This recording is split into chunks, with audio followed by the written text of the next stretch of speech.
Welcome to kitchen diaries. ಇವತ್ತು ನಮ್ಮ kitchen ಡೈರಿಲಿ ಒಂದು ಬೇಳೆ ಸಾಂಬಾರ್ ರೆಸಿಪಿನ ನಿಮಗೆ ಮಾಡಿ ತೋರಿಸ್ತಾ ಇದ್ದೀನಿ. ಅದು ಹೇಗೆ ಮಾಡೋದಂತ ನೋಡೋಣ. ಅದೇನೆಂದರೆ ಹೀರೆಕಾಯಿ ಮಸ್ಕಾಯಿ ಬೇಳೆ ಸಾರು.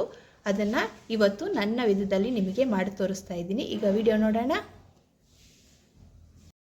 ಮೊದಲಿಗೆ ನಾನು ಈ ಗ್ಲಾಸಲ್ಲಿ 1 ಗ್ಲಾಸಷ್ಟು ತೊಗರಿ ಬೇಳೆನ ತೊಗೊಂಡಿದ್ದೀನಿ. ತೊಗರಿ ಬೇಳೆನ ತೊಗೊಂಡು ಒಂದು ಸಣ್ಣ ಕುಕ್ಕರ್ಗೆ ಹಾಕೊಳ್ತಾ ಇದ್ದೀನಿ. ಇದ್ರ ಜೊತೆಗೇ ನಾನು ಒಂದು 1/4 ಕಪ್ಪಷ್ಟು ಹೆಸರು ಬೇಳೆನ ತೊಗೊಂಡಿದ್ದೀನಿ. ಅದನ್ನು ಈ ಬೇಳೆ ಜೊತೆ ಸೇರಿಸ್ಕೊಂಡು ಎರಡನ್ನೂ ಸ್ವಲ್ಪ ಮಿಕ್ಸ್ ಮಾಡಿಕೊಂಡು ಇದಕ್ಕೆ ಸ್ವಲ್ಪ ನೀರನ್ನು ಸೇರಿಸ್ಕೊಳ್ತಾ ಇದ್ದೀನಿ. ನೀರನ್ನು ಹಾಕಿ ಒಂದು 5 ನಿಮಿಷ ಹಾಗೆಯೇ ನೆನೆಯಕ್ಕೆ ಬಿಡೋಣ. ಅಷ್ಟರಲ್ಲಿ ನೋಡಿ, ಬೇಳೆ ನೆನೆಯೋಷ್ಟರಲ್ಲಿ ನಾನು ಒಂದು 2 ಹೀರೆಕಾಯಿನ ತೊಗೊಂಡು ಮೇಲಿರೋ ಸಿಪ್ಪೆನೆಲ್ಲ ತೆಗೆದು ಈ ಥರ ನೀಟಾಗಿ ಸಣ್ಣದಾಗಿ ಕಟ್ ಮಾಡಿ ಇಟ್ಕೊಂಡಿದ್ದೀನಿ. ಹೀರೆಕಾಯಿನ ಯಾವ ಶೇಪಲ್ಲಿ ಬೇಕಾದರೂ ಕಟ್ ಮಾಡ್ಕೋಬೋದು.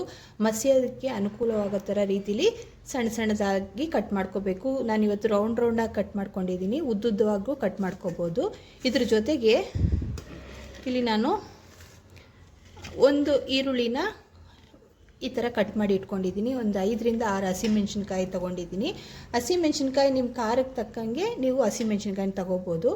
ಇಲ್ಲಿ ಒಂದು ಬೆಳ್ಳುಳ್ಳಿನ ಸುಲಿದಿಟ್ಕೊಂಡಿದ್ದೀನಿ. ಹಾಗೆ ಒಂದು ಟೊಮೆಟೊನ ಕಟ್ ಮಾಡಿ ಇಟ್ಕೊಂಡಿದ್ದೀನಿ. ಈಗ ಏನು ಮಾಡಬೇಕಂದ್ರೆ, ಇಲ್ಲಿ ನೆನೆಸ್ಕೊಂಡಿದ್ದೀವಲ್ಲ ಬೇಳೆನ ಒಂದು 2 ರಿಂದ 3 ಸಲ ವಾಶ್ ಮಾಡ್ಕೊಂಡು ಬರೋಣ. ನೋಡಿ, ಒಂದು 2 ರಿಂದ 3 ಸಲ ವಾಶ್ ಮಾಡ್ಕೊಂಡು ಬಂದಿದ್ದೀನಿ. ಇದಕ್ಕೇನೆ ನಾವು ಇಲ್ಲಿ ಆಲ್ರೆಡಿ ತೊಳೆದು ಕಟ್ ಮಾಡಿ ಇಟ್ಕೊಂಡಿರೋ ಹೀರೆಕಾಯಿನ ಸೇರಿಸ್ಕೊಳ್ಳೋಣ. ಇದ್ರ ಜೊತೆಗೇ ಹಸಿಮೆಣ್ಸಿನ್ಕಾಯಿ, ಈರುಳ್ಳಿ, ಬೆಳ್ಳುಳ್ಳಿ, ಟೊಮೆಟೊ ಅಷ್ಟನ್ನು ಸೇರಿಸ್ಕೊಳ್ಳೋಣ. ಸೇರಿಸ್ಕೊಂಡು ಇದಕ್ಕೆ 1 ಸ್ಪೂನಷ್ಟು ಜೀರಿಗೆನ ಹಾಕ್ಕೊಳ್ಳಿ. ಜೀರಿಗೆನ ಸೇರಿಸ್ಕೊಳ್ಳಿ. ಜೀರಿಗೆ ಹಾಕ್ಕೊಂಡ್ಮೇಲೆ ಇಲ್ಲಿ ಒಂದು ಅರ್ಧ ಸ್ಪೂನಷ್ಟು ಅರಿಶಿನ ಪೌಡ್ರನ್ನ ಸೇರಿಸ್ಕೋಬೇಕು. ಸೇರಿಸ್ಕೊಂಡು ಇಲ್ಲಿ ನೀರನ್ನು ಹಾಕ್ಕೊಳ್ತಾ ಇದ್ದೀನಿ. ನೀರನ್ನು ಹಾಕ್ಕೊಂಡು ನಾವು ಈಗ ಬೇಳೆನ ಬೇಯಿಸಿ ತಗೊಳ್ಳೋಣ. ಒಂದು 3 ವಿಸಿಲ್ ಬರೋ ಥರ ಬೇಳೆನ ಬೇಯಿಸ್ಕೊಳ್ಳೋಣ. ಈಗ 3 ರಿಂದ 4 ವಿಸಿಲ್ ಹೊಡೆಸ್ಕೊಂಡಿದ್ದೀನಿ. ಈಗ ಪ್ರೆಷರೆಲ್ಲ ರಿಲೀಸ್ ಆಗಿದೆ. ಈಗ ಓಪನ್ ಮಾಡಿ ನೋಡೋಣ. ನೋಡಿ, ಈಗ ಇದನ್ನು ಒಂದು ಸೌಟಿನ ಸಹಾಯದಿಂದ ಚೆನ್ನಾಗಿ ಮಸ್ತ್ಕೊಳ್ಳೋಣ.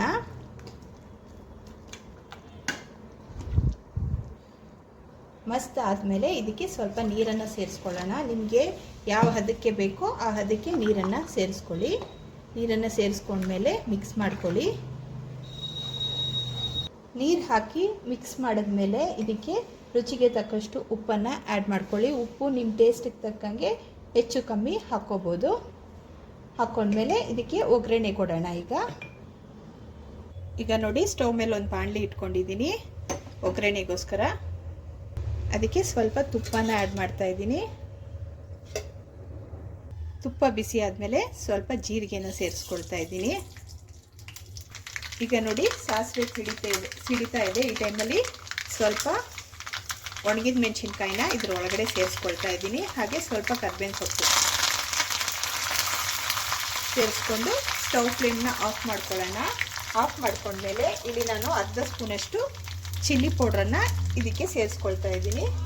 ಸೇರಿಸ್ಕೊಂಡು ಒಂದ್ಸಲ ಮಿಕ್ಸ್ ಮಾಡ್ಕೊಳ್ಳೋಣ. ಮಿಕ್ಸ್ ಮಾಡ್ಕೊಂಡ್ಮೇಲೆ ಇಲ್ಲಿ ರೆಡಿ ಮಾಡಿ ಇಟ್ಕೊಂಡಿರ್ತೀವಲ್ಲ ಬೇಳೆಗೆ, ಇದಕ್ಕೆ ಸೇರಿಸ್ಕೊಳ್ಳೋಣ ಒಗ್ಗರಣೆನ.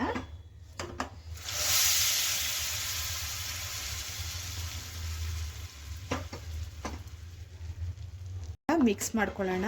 ಈಗ ರೆಡಿಯಾಗಿದೆ ಸೂಪರ್ ಆಗಿರೋ ಹೀರೆಕಾಯಿ ಮಸ್ಕಾಯಿ ಬೇಳೆ ಸಾರು. ಈಗ ಇದನ್ನು ಸರ್ವಿಂಗ್ ಬೌಲ್ಗೆ ಸರ್ವ್ ಮಾಡ್ಕೊಳ್ತೀನಿ. ನೋಡಿ, ಸರ್ವಿಂಗ್ ಬೌಲ್ಗೆ ಸರ್ವ್ ಮಾಡ್ಕೊಂಡಿದ್ದೀನಿ. ಈಗ ಇದ್ರ ಮೇಲೆ ಸ್ವಲ್ಪ ಕೊತ್ತಂಬರಿ ಸೊಪ್ಪನ್ನು ಸ್ಪ್ರಿಂಕಲ್ ಮಾಡ್ಕೊಳ್ತಾ ಇದ್ದೀನಿ.